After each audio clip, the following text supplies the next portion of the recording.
Good morning. Another 333. The title for the video for the 15th of September is Content Caterpillars Do Not Become Butterflies. Yesterday I received an email from a friend. She wrote, "Ron, you have come to mind often lately. When I think about what's going on in the world and what's happening in my own world of work, I can't believe what I see. And I sometimes think, Ron has been right all this time. He has seen what has taken others a longer time to see. This year at work is the worst I've had in my 28 years in the school system. There is a new regime ruling in my department, and sometimes I swear they are from another planet. I question things in as professional a way as I can given circumstances, but I think I am on their blacklist because of it." I replied, "I just wish it would not be so difficult to birth butterflies.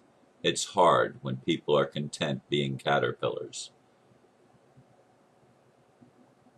Yeah, I've got to make some changes there because I noticed I read that into the thing with Dragon Naturally Speaking, and it didn't type some things exactly the way that I read them, and I've got to go back and fix it. I've got to remember to do that so that I don't put the blurb up incorrectly. Anyway, speaking of Dragons Naturally Speaking, we had about a 3-hour meeting yesterday with the ambassador and several other people from the Americas, North and South America, mostly from Latin America, as the family, the Dragon family, is looking to create working groups around the world, and the criteria is a little bit of spiritual maturity. I mean, I just absolutely thought the ambassador did a magnificent job of explaining the vision as he sees it of the family. Now, he was very careful to point out that not everyone in the family is on the same religious page, and it's not a religious criteria that they're looking for. They're looking for people of integrity, people of the heart, people that have some balance in their lives. They're not looking for extremists. They're not looking for people that are trying to prove that their way is the only way and the best way. They're not looking for people to divide. They're looking for people with wisdom. And yes, he said there are tests, and people have to be checked out. Greed is something that will disqualify you. Blind ambition is something that will disqualify you. If you have these characteristics, know that you're not in alignment with where the world is heading, where the vision of the Dragon family at its best is trying to take humanity. And he made it very clear that this is not a process that just began. It's at its apex now, where it's starting to bring some of the things into manifestation. But this has been laying dormant as the purpose for the Dragon family for thousands of years, or he actually said 1,000 years or more. Now today I'm going to be doing another program, and it will probably be another 2 or 3 hours at least, I would imagine, if the past serves as an indicator, with the Red Dragon. And he will be leading us again, as always, in communion, anointing with oil, a shofar blowing, cleansing, and other spiritual rituals, because it's important that we understand some of the dynamics and the word pictures that are involved in the transformation of human society, which is why I used the butterfly and caterpillar example. I could also use the phoenix rising from the ashes. I could also use the death and resurrection of Christ as the myth indicates in the Christian mythology. And by myth, I don't mean that it's false. I do mean that it has psychic and spiritual significance in our psychology, in our minds, in our lives. Because everything is a picture of something else. And we are all, in a sense, caterpillars at this stage of our Homo sapiens development. We are like caterpillars, but we're at that stage where we're being called voluntarily. Caterpillars have it built in, where it's innate that they automatically go into the chrysalis or the cocoon stage, and they die to their old identity, and then they go through the process of busting through the cocoon and becoming butterflies. And it takes the process of stress and breaking through the barriers of the cocoon that they have gone into in order for them to be strong enough to fly when that stage of their evolution occurs. And it's quite the same with the human race. We are right now in a place where we're going through a lot of stresses, a lot of trials, and sometimes it seems like we're going to die or that we did die, certainly to our old identity, certainly to our old way of seeing things.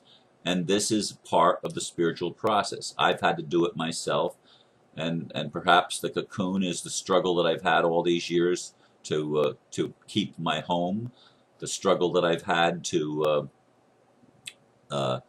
express myself as a sovereign, as a free man on the land, to express myself and what I want, and then to say no to the system and the struggles that I've had there. It seems like sometimes I just can't quite break through, that I can't quite get to where I want to be and to do the things that I want to do. I have to die and surrender and yield to that which is in me. And I want to make that clear. It's in you too. It's in all of us. I stated a couple of days ago about the song, it's in every one of us to be wise. Find your heart.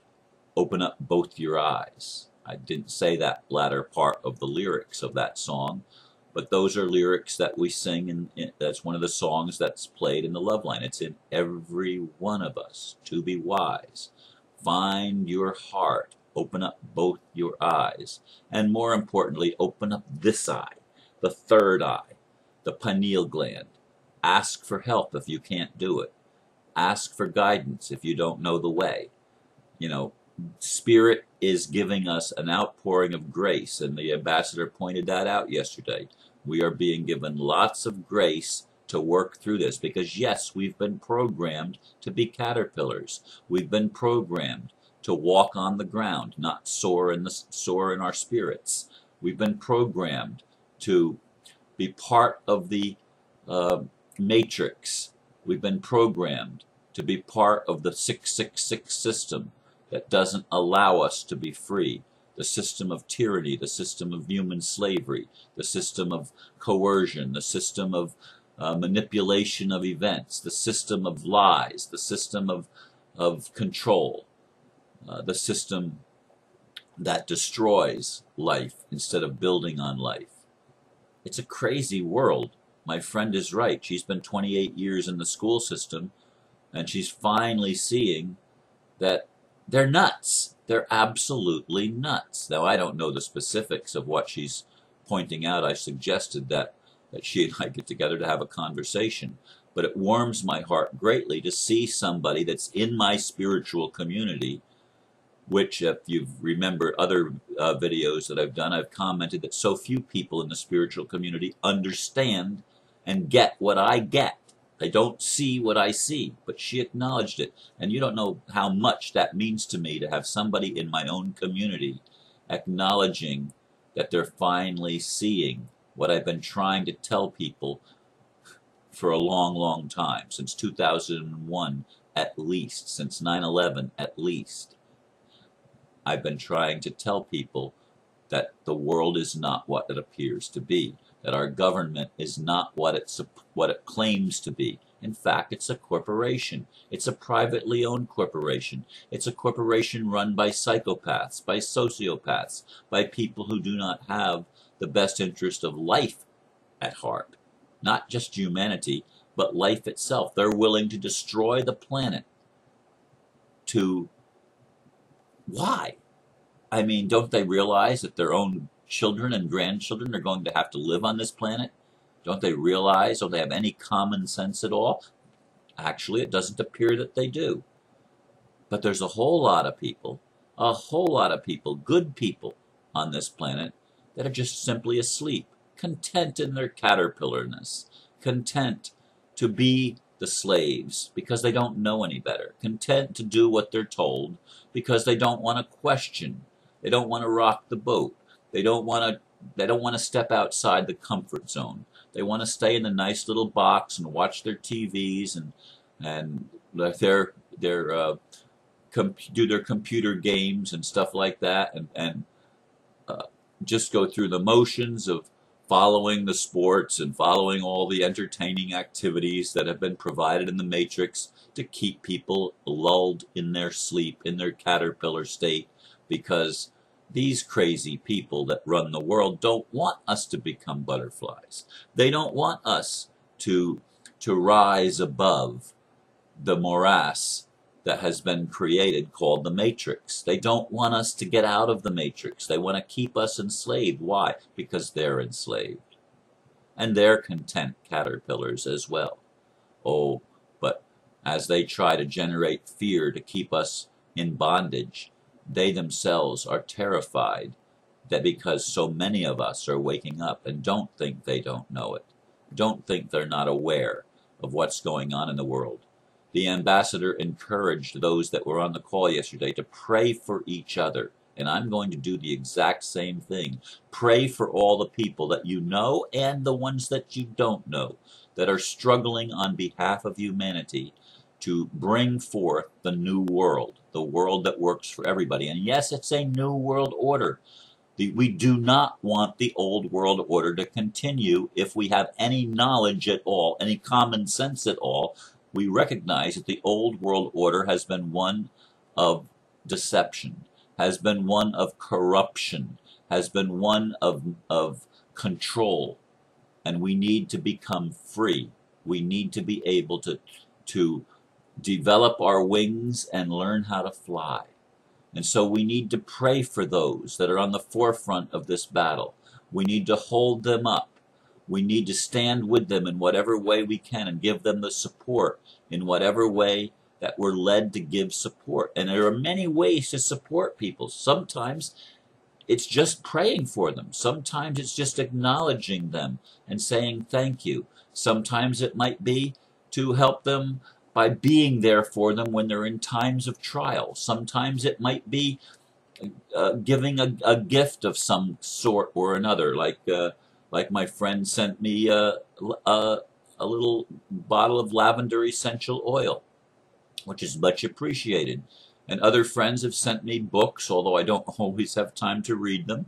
I must admit that. I don't always have time to follow through and read everything that people want me to read. Lots of people have sent me books to read and give my advice. I'm not a speed reader, and I just simply don't have time to do all the things that people want me to do, nor to watch all the videos that they'd like me to watch, etc. I just simply don't have time.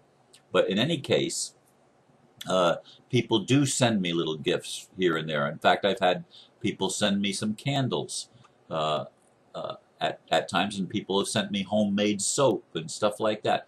Little things. It's and I am not. Somebody sent me a thing yesterday that said Ron Van Dyke is making a living on donations.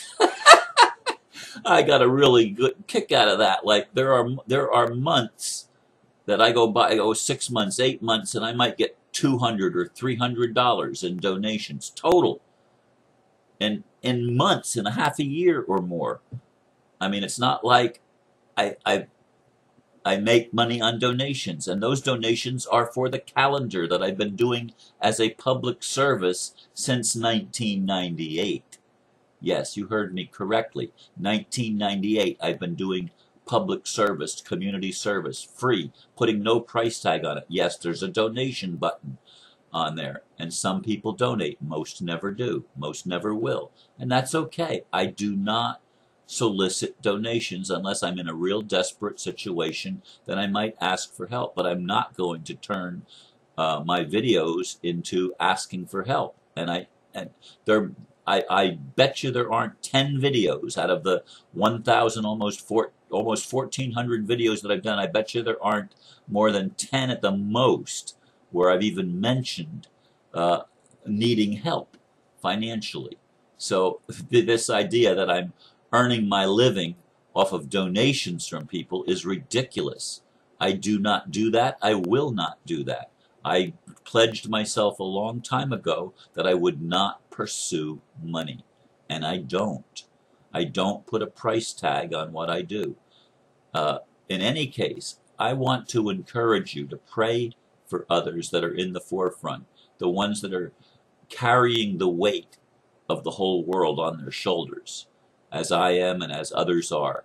You know, it doesn't have to be me, but we are family, we are one, and we are in this together. And there's something built in that's calling us to become butterflies, calling us to go to a higher level of awareness, a higher level of consciousness. And it does involve, it's not just an inner work where we meditate and we do spiritual work. No, there are actual things that we have to do in the world. There are people that have to sit on the common law grand juries, and there are people that have to take an active role in bringing the current system into realignment with a higher purpose, a higher will. Everything has to be done so that we can transform the world, but it is also transforming ourselves. That's what the whole picture of the caterpillar and the butterfly is all about. It's a symbol of transformation. And we are transforming ourselves and transforming the world even as I speak here in 2014. We are being called to raise up a higher standard, to live in greater and greater integrity, to embrace the truth, and to know ourselves in ways that we have never known ourselves before. But we have to die to being caterpillars. We have to die to being earthbound creatures and learn how to become more heavenly. In other words, rise up, develop wings, and fly. Learn how to fly. Learn how to rise above the caterpillar stage and embrace the butterfly stage in all of your beauty and all of your magnificence. And you have that beauty, you have that magnificence. And together we are doing what we are being called to do. Pray for one another. Do not lose heart. Do not give up. We are so close to bringing the changes about that need to be brought about. And I want to encourage you with all of my heart to keep the faith. Thank you for listening, and namaste.